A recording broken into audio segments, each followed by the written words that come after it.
Hello, I'm Richard Pharro. In 1994, after a career in civil engineering and a growing interest in project management, when I served on the board of IPMA and the Council of APM, I established APM Group. We started with a little-known project management methodology in the UK. The training community welcomed our approach, and APMG was born and hasn't looked back since. Over the years, I've been inspired by organisations, leaders, communities and individuals, and I'm always keen to have a coffee, or sometimes a little bit stronger, and a chat with those that really make a difference. Please get comfortable and join in my conversation with some of the biggest influencers in our market. I'm here today with Melanie Franklin, who I've known probably for about 2 decades now.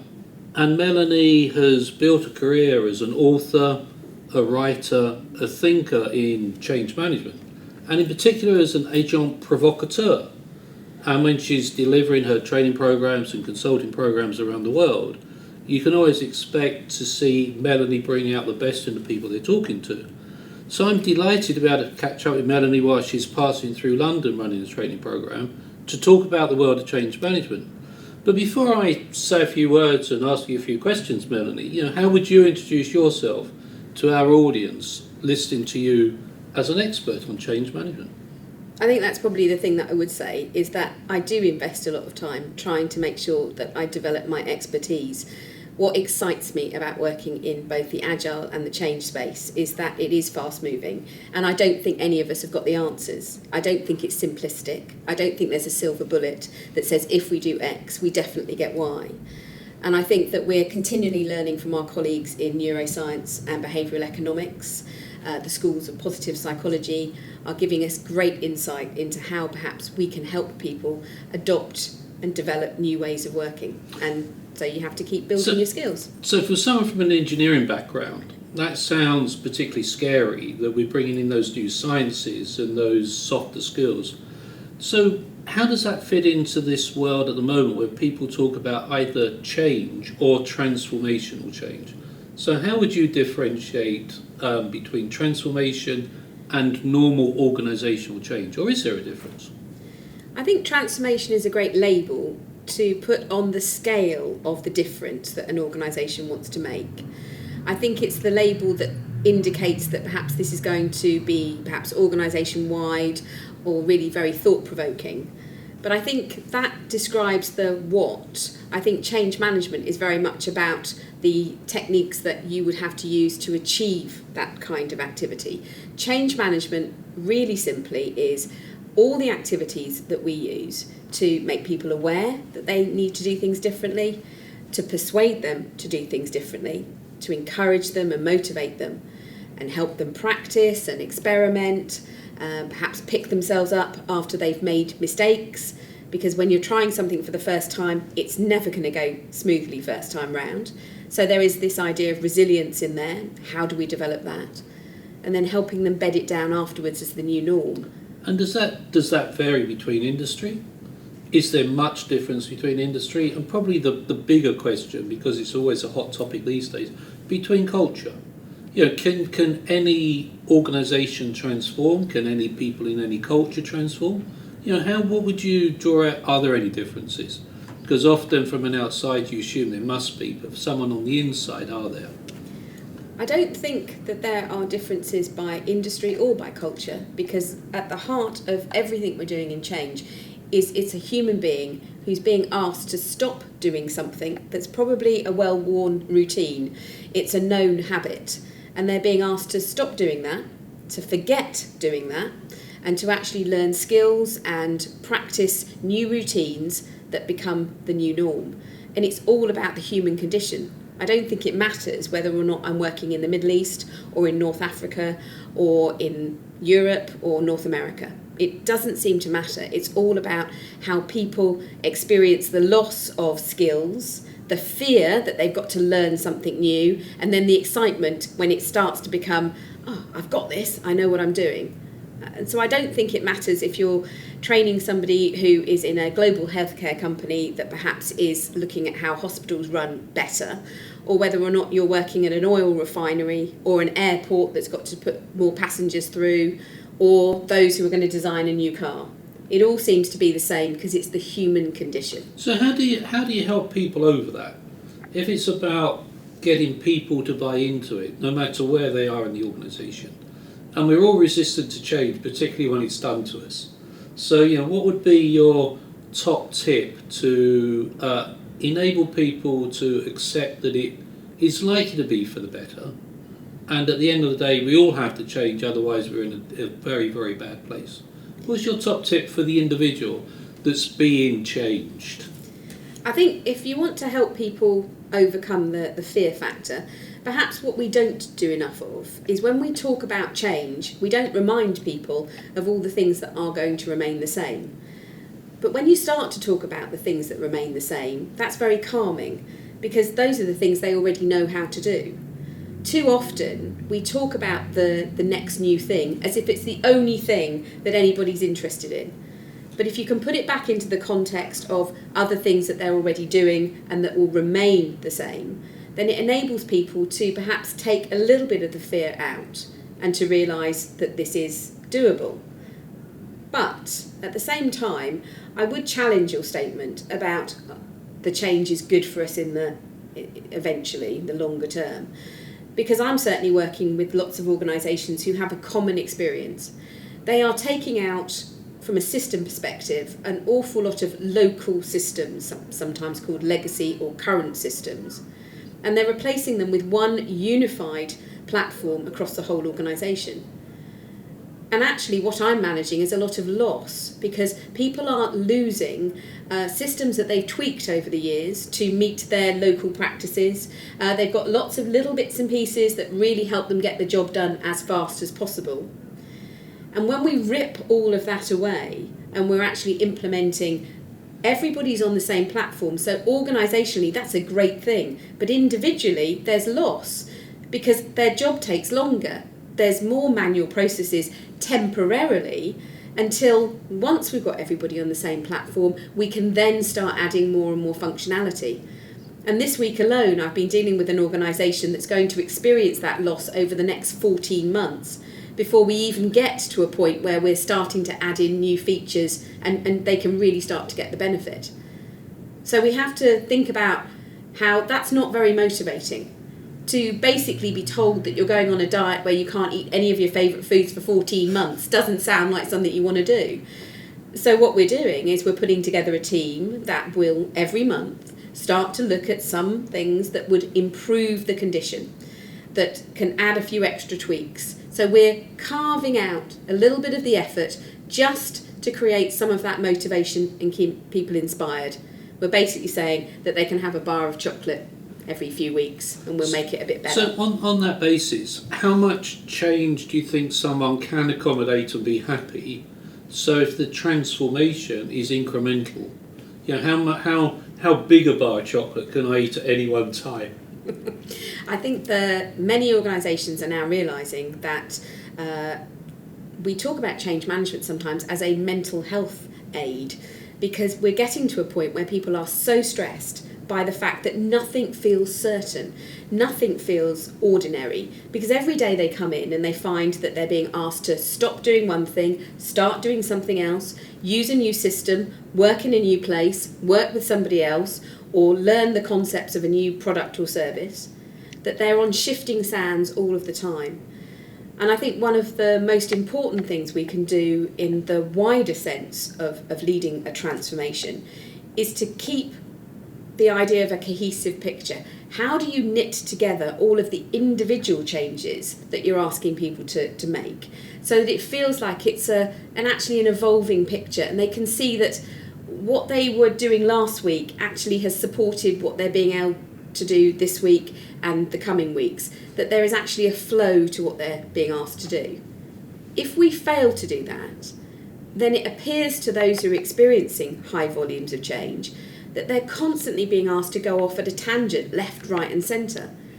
And that constant level of disturbance makes it incredibly difficult for them to feel any sense of certainty over what they're doing. Many years ago, I can remember people talking about the concept of islands of stability, where there will be a piece of change, then there will be a rest period, and then you would start again. Is that concept still around? I don't think it is. I think many organisations would say that the problem we have is that period of stability where we've put a huge amount of effort into making a lot of changes, and we may even have come up with names for the change programme, like one of the planets or one of the seas. And then for the 18 months, everybody was focused on it. And then we've got to a new plateau and we can have a break for the next 6-9 months. That's gone. Now what we have in this more agile world is we have waves of incremental change where we might be putting in small-scale changes every few weeks, every couple of months, but it is an unrelenting pace of change. So that opportunity to get to a plateau where everybody could get their breath back and everybody could bed down what they were doing as actually a new habit and absolutely routine, now that's gone. The high volumes of change that we're experiencing means that the life cycle of a change, I can't put something in and say, and we won't touch that again for another 3 years. That's not the truth. There's a very good chance that 6 months from now, I'm going to go back and tweak it or in fact remove it and replace it with something else. You used Agile a couple of times. Do you see the concept of Agile thinking, Agile organisations, Agile enterprises or whatever, being inherently necessary for delivering this corporate change, this organisational change, this transformational change? Or do you think somebody could do a transformational change without thinking Agile?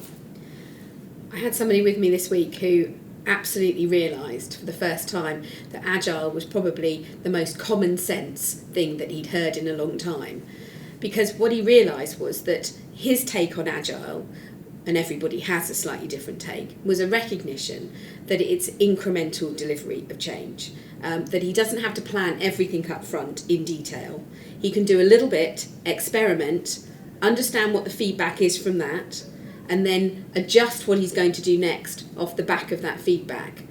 And he thought that that was the most common sense thing he'd heard in a long time, because he said, it's the truth. There are so many disruptors that I can't even dream of now, he said, that makes it impossible for me to plan in detail all the things that need to change. I need something that helps me make a little bit of progress, but not overpromise. To actually make a difference and then ask myself, and what would be the most sensible next piece of difference? What would be the most valuable thing I could do next? So I think Agile, and it's been around for several decades, but I think it's having its moment in the sun because people have realised that there are so many changes now that actually the volume of those changes means that there's a shorter lifespan, which increases the volume of changes, which means that people have to edge towards things far more. But if that is the case, if organisations and the leadership of organisations were very open, honest and transparent and said, we don't really know all the detail, we got to do this incrementally, we're going to do it in an agile way. So if the individual then knew that they were being subjected, my word, to a little bit of change, a bite-sized piece of change, and then there will be another bite-sized piece of change, do you think that would ease some of the fear factors that people have? Do you think it would increase the fear factors, or do you think it would make any difference? I think if you're going to set up an agile approach, the most successful organisations are very good at saying, there is a bigger picture here. We're not just going to go off at tangent left, right and centre. We've got a bigger idea further down the line. Over the horizon, we want to be these things. But what they're describing is not a detailed vision statement of exactly what it is they're going to create. What they're setting out is the values and the priorities and the principles that they want to hold to. So that gives them an idea, sort of a destination that we can head towards, but enough freedom to ask constantly the question, and how might we best deliver that? And it's in the how that I think you've got the shorter term changes. Because if a piece of new technology comes in that immediately simplifies or automates something, let's put that in place. That would be fantastic. But that might not be the bigger picture. What we want to do is keep an eye on where are we heading, what's the value we want to create. And I think it's the combination of short-term, multiple waves of change But if it's set in the context of that bigger picture, that values-driven picture, that benefits-driven picture, where people say, these are the good things that we're going to get out of making all these changes, then people have a reason, they have a rationale, and that is quite inspiring, because people can think, I take a lot of disruption on in my day, every day, but there's a reason for it. I can see where we're heading. And do you find that people accept that benefits, that vision, that objective that people are driving towards is also going to change as the market around them changes? Because you might have that vision for whatever period of time, but then you realise you need to change that vision, you need to extend that vision. Is that common in the clients you work with, about the vision was the vision a month or 2 months ago, but now we've got to refine the vision? Yes, I think that you can say that that bigger picture also evolves, but it does evolve at a much slower pace because it's much further over the horizon. And I think that people aren't stupid. They recognise that there are lots of things changing in the world all of the time. And that constantly you can look at models like the PESTLE model and look at the political and the economic, the social, the technological, even the legislative, environmental and ethical perspectives are all subject to change. So it's about a willingness to do perhaps short-term, frequent changes that are about how we do things, but also keep on the table that we still relatively regularly evaluate what that bigger dream is over the horizon, but not as frequently. Melanie, as always, it's great catching up with you. Before we finish, what do you think might be the major change to change management in the next 12 months? I think that a lot of the theories and models that we have are incredibly helpful at laying out that path where we look at a change and we say, how do we inspire people? We make them aware of the change, we help them understand the impact of the change, we motivate them to make that change and then bed it down. But I don't think that our profession yet has got enough emphasis on how to cope with multiple, never-ending change. And I think maybe that's the area that we're going to explore. But I also think that that's for us as a profession. Within my clients, I think that possibly the thing we need to develop the most is being able to explain the value of what change management achieves. Because until we can get a good conversation going about the fact that managing change in a professional way is actually delivering value for the business, reducing disruption, getting us to increase revenues earlier, until we start talking about change management in terms of those business priorities, then I don't think we're going to get enough support for doing all the things we've yet to do. I sense we could continue to talk about this for hours, but I think we're going to have to finish it there because I know you've got a plane to catch. So thanks for finding the time to have a chat and good luck. Thank you.